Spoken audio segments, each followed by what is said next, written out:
ఇక ఆంధ్రప్రదేశ్లో ఐఏఎస్ అధికారుల పోస్టింగ్లు వివాదాస్పదంగా మారుతున్నాయి. ప్రభుత్వంలో ఉన్న సీనియర్ ఐఏఎస్ అధికారులను కాదని కీలక పదవుల్లో రిటైర్డ్ ఐఏఎస్లను నియమించుకుంటున్నారు చంద్రబాబు నాయుడు. అది కూడా నిబంధనలను పాతరేసి మరీ అడ్డగోలుగా చేస్తున్నారని ఐఏఎస్ అధికారులు రగిలిపోతున్నారు. తాము ఏం చెబితే దానికి జీ హుజూర్ అని వినయంగా బదులిచ్చేవారినే ఏరి కోరి ముఖ్యమైన పదవులు కట్టబెడుతున్నారన్న ఆరోపణలు వస్తున్నాయి. అత్యధిక ప్రాధాన్యత కలిగిన పదవుల్లోనూ వందిమాగధులకే పట్టం కట్టే కల్చర్ ఏమాత్రం మంచిది కాదని సీనియర్ ఐఏఎస్లు అంటున్నారు. ఇది వ్యవస్థలను నాశనం చేయటమే అని వారు ఆరోపిస్తున్నారు. ఏ ప్రభుత్వమైనా సరే కీలక పదవుల్లో సీనియారిటీ ప్రాతిపదికన అందుబాటులో ఉన్న ఐఏఎస్ అధికారులను నియమిస్తుంది.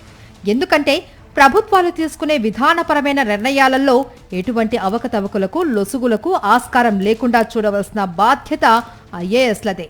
ఈ విషయంలో పాలకుల తప్పిదాలను కూడా ప్రశ్నించే హక్కు, ప్రశ్నించవలసిన బాధ్యత కూడా ఐఏఎస్లకు ఉంటుంది. అందుకే పరిపాలనలో అనుభవజ్ఞులైన సీనియర్ ఐఏఎస్లనే వివిధ ప్రభుత్వ శాఖల ప్రిన్సిపల్ కార్యదర్శులుగా నియమిస్తూ ఉంటారు. చాలా ప్రభుత్వాలలో ఈ పోస్టింగ్లను చీఫ్ సెక్రటరీయే చూసుకుంటారు. పాలనాపరమైన సౌలభ్యం కోసమే అలా చేస్తారు. అయితే చంద్రబాబు నాయుడు ముఖ్యమంత్రి అయిన తర్వాత ఇష్టారాజ్యంగా వ్యవహరిస్తూ ఉన్నారు.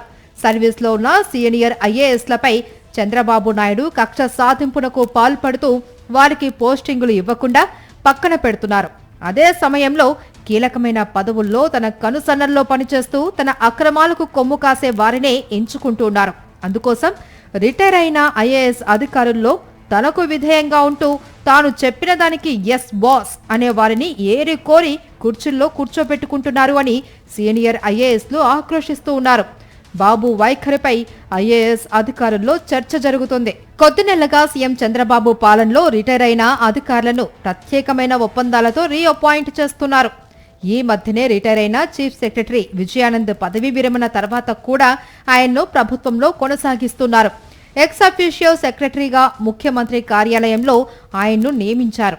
ఆయనకే ఇంధన శాఖ కార్యదర్శి బాధ్యతలు అప్పగించారు. రిటైర్ అయిన మరో అధికారికి కూడా కీలకమైన శాఖలో పదవితో పాటు సీఎంఓలో కార్యదర్శిగా నియమించారు. ఈ రెండు పోస్టులు ఇద్దరు సీనియర్ ఐఏఎస్లకు దక్కాల్సినవి. వారికి దక్కనీయకుండా ఇలా ఇష్టారాజ్యంగా పోస్టింగ్లు ఇవ్వడం పట్ల ఐఏఎస్ వర్గాలు అసంతృప్తి వ్యక్తం చేస్తున్నాయి. దీనికి ముందు వ్యవసాయ శాఖ ప్రిన్సిపల్ కార్యదర్శిగా ఉన్న బుడితి రాజశేఖర్ పదవీ విరమణ పొందారు. అయితే ఆయన్ను రిటైర్ అయిన తర్వాత కూడా వ్యవసాయ శాఖకు ఎక్స్ అఫీషియో సెక్రటరీగా కొనసాగిస్తున్నారు. ఈ పోస్టు కూడా ఓ సీనియర్ ఐఏఎస్ కు దక్కాల్సినదే కావడం గమనార్హం. దేవాదాయ శాఖలోనూ డిటో. ఇందులో ఎక్స్ అఫీషియో కార్యదర్శిగా హరి జవహర్ లాల్ ను నియమించారు. ఇది కూడా సీనియర్ ఐఏఎస్ కు చెందవలసిన పోస్టే. పరిశ్రమల శాఖలోనూ రిటైర్డ్ అధికారి చిరంజీవి చౌదరిని ఎక్స్ అఫీషియో కార్యదర్శిగా పెట్టుకున్నారు చంద్రబాబు నాయుడు. బీసీ సంక్షేమ శాఖ ఎక్స్ అఫీషియో సెక్రటరీగా రిటైర్డ్ అధికారి బి సత్యనారాయణను నియమించారు. మత్స్యశాఖ కమిషనర్ గా రిటైర్డ్ అధికారి రామ్ శంకర్ నాయక్ ను నియమించారు. ఇలా రిటైర్డ్ అయిన అధికారులందరికీ నామినేటెడ్ పోస్టులు ఇచ్చినట్టుగా కీలక శాఖల బాధ్యతలు ఇస్తూ ఉన్నారని, ఇది ఆల్ ఇండియా సర్వీస్ అధికారుల నిబంధనలకు నియమావళికి కూడా విరుద్ధమని ఐఏఎస్ అధికారులు ఆగ్రహంగా ఉన్నారు. ఏదో 1-2 పోస్టుల్లో తమకు నచ్చిన వారిని పెట్టుకున్నారు అంటే పోనీలే అనుకోవచ్చు. కానీ కీలక పదవులన్నింటినీ కూడా రిటైర్డ్ అధికారులకు కట్టబెడితే ఇక సీనియర్ ఐఏఎస్లు ఏం చెయ్యాలి అని వారు నిలదీస్తూ ఉన్నారు. ఈ విషయంలో న్యాయస్థానాన్ని ఆశ్రయించవలసిందేనని కొందరు అధికారులు సమాయత్తమవుతున్నట్లు సమాచారం. కేవలం తమకు నచ్చిన వాళ్లను టీడీపీ నేతల సిఫారసు చేసేవారిని ఇలా అన్ని విభాగాల్లోనూ నియమించడం తీవ్ర దుమారం రేపుతుంది. మంత్రి అచ్చెన్నాయుడు సోదరుడు రిటైర్డ్ డీఎస్పీ కింజరాపు ప్రభాకర్ నాయుడిని ఇలానే ఇప్పటికి 2 సార్లు రీఅపాయింట్ చేసింది ప్రభుత్వం. కక్ష సాధించడం కోసం ఈయనకు విజిలెన్స్ వింగ్ బాధ్యతలు కూడా అప్పగించారు. ఏపీలో సుమారు 35 మందికి పైగా ఆఫీసర్లను రిటైర్ అయ్యాక ఇలానే పునర్నియామకాలు చేపట్టారు.